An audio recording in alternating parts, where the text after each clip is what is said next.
The Complete History of Slavery in America. From 1619 to Freedom. Introduction. In the year 1619, a ship called the White Lion arrived off the coast of Point Comfort in the English colony of Virginia. On board were about 20 African men and women, taken from their homeland and sold to English colonists in exchange for supplies. They were the first recorded Africans to arrive in what would one day become the United States, and their forced arrival marked the beginning of more than 2 centuries of slavery in North America. Over the next 246 years, millions of Africans and their descendants would be enslaved, their labor shaping the economy, culture, and identity of a growing nation. This system of human bondage built immense wealth for some, but unimaginable suffering for others. Slavery's history is not only a story of cruelty, it's also a story of survival, of resistance, and of the unbreakable will of a people who refuse to surrender their humanity. Chapter 1. The Origins of American Slavery, 1619 to 1700. Slavery did not begin in America. It was part of a much larger global system. By the early 1500s, European powers such as Portugal and Spain were already transporting millions of enslaved Africans to colonies in South America and the Caribbean. When English settlers established colonies in North America, they adopted similar practices. At first, labor in the colonies came from indentured servants, both European and African, who worked for a number of years in exchange for passage, food, and shelter. But by the mid-1600s, this system evolved into something much harsher. Colonial laws began to define slavery as a hereditary racial condition. Children born to enslaved mothers would themselves be enslaved for life. This legal shift laid the foundation for a race-based caste system that would endure for generations. The reasons were economic as much as these. Were social. The growing demand for crops like tobacco, rice, and indigo in Europe required a vast labor force. Africans, kidnapped and sold through the transatlantic slave trade, became the backbone of the colonial economy. From the coast of West Africa, captives were crammed into ships in horrific conditions for the Middle Passage, a journey across the Atlantic that could last months. Disease, starvation, and abuse killed many before they ever reached American shores. Those who survived were sold at auctions. Families were torn apart. Men, women, and children were treated as property, branded, and forced into lives of endless labor. By 1700, slavery was deeply rooted in the southern colonies. Plantations flourished on the sweat and blood of enslaved Africans. The ideology of white superiority took hold, used to justify this brutal institution as both natural and divine. Chapter 2. The Growth of a Slave Society, 1700 to 1800. The 18th century was the age of expansion and exploitation. As European demand for cash crops grew, so too did the reliance on enslaved labor. Between 1700 and 1800, hundreds of thousands of Africans were forcibly brought to British North America. Most arrived in ports like Charleston, South Carolina, and were sold into a lifetime of labor. The plantation economy transformed the South into a society where every aspect of life revolved around slavery. Enslaved people worked from sunrise to sunset in fields of rice, tobacco, sugar, and cotton. Others were forced into skilled trades, domestic service, and even childcare for their enslavers' families. Life for the enslaved was defined by control and violence. Laws, known as slave codes, stripped them of all rights. They could not marry legally, own property, or testify against white people. Punishments for disobedience were severe. Whipping, mutilation, and death were common. Yet even under such conditions, enslaved people found ways to resist. They built families, developed underground networks of support, and created a rich culture rooted in African traditions. Music, dance, and spirituality became powerful forms of endurance and defiance. Rebellions, though rare and brutally suppressed, did occur. One of the largest, the Stono Rebellion of 1739 in South Carolina, saw dozens of enslaved Africans take up arms and march toward Spanish Florida in search of freedom. The rebellion failed, but it sent shockwaves through the colonies and led to even harsher laws. Fear of uprising became constant among slaveholders. Meanwhile, in the northern colonies, where the economy was less dependent on plantation labor, slavery existed but on a smaller scale. Enslaved people worked in homes, workshops, and ports. Gradually, a movement against slavery began to take shape, especially among religious groups like the Quakers. Still, by the dawn of the 18th century's end, slavery had become the economic foundation of the American colonies, an institution both normalized and fiercely defended. Chapter 3. Revolution and Hypocrisy, 1770 to 1800.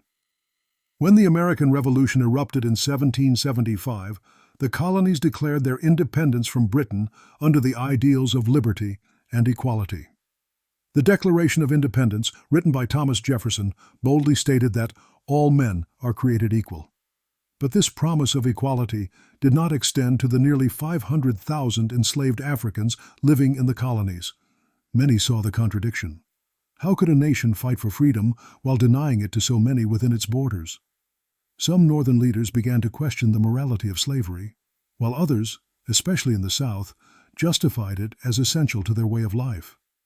During the war, thousands of enslaved people sought freedom by joining whichever side offered it.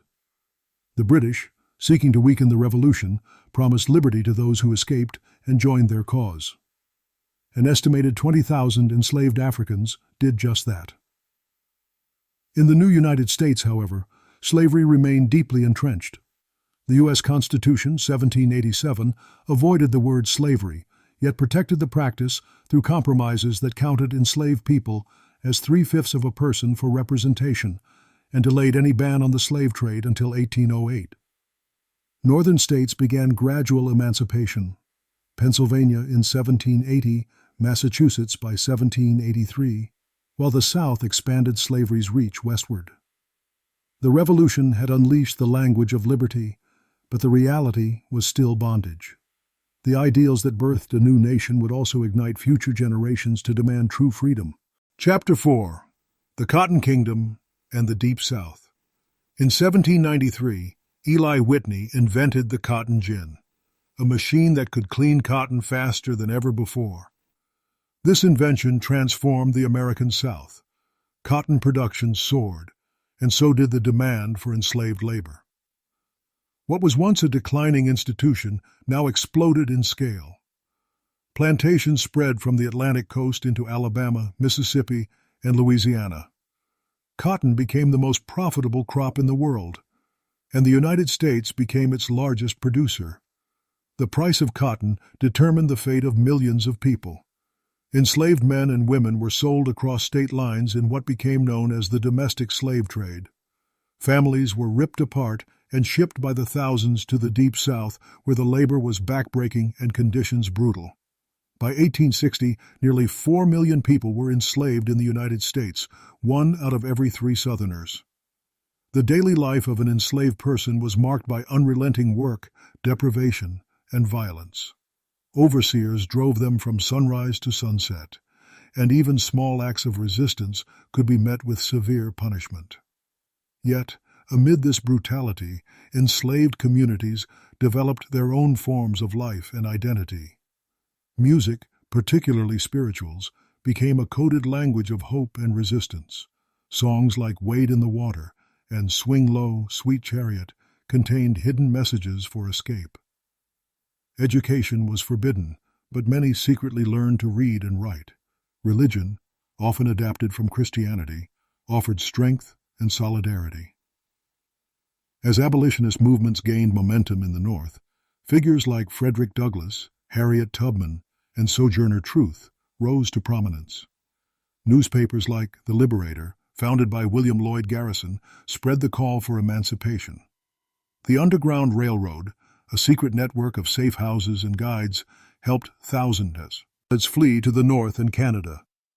Harriet Tubman, herself an escaped slave, risked her life repeatedly to lead others to freedom. Tensions between the North and South grew unbearable. Every new state entering the Union reignited the question, should it allow slavery? Compromises temporarily delayed conflict, but by the 1850s, the nation was heading toward war. Chapter 5.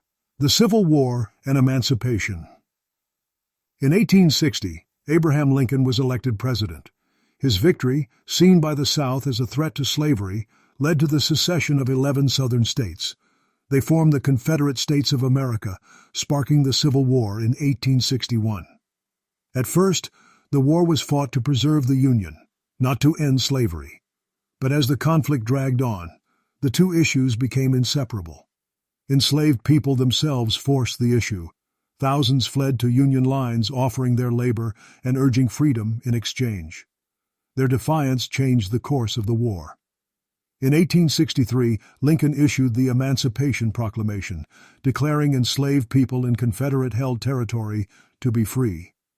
It did not immediately free everyone, but it transformed the war into a moral crusade against slavery. Nearly 200,000 African American soldiers and sailors joined the Union Army and Navy. They fought bravely, at great cost, for their own liberation and the survival of the nation. When the Union triumphed in 1865, slavery was finally abolished with the ratification of the 13th Amendment to the Constitution. For the first time in American history, nearly 4 million people were legally free. Chapter 6. Reconstruction and the Struggle for Freedom. Freedom brought both hope and hardship.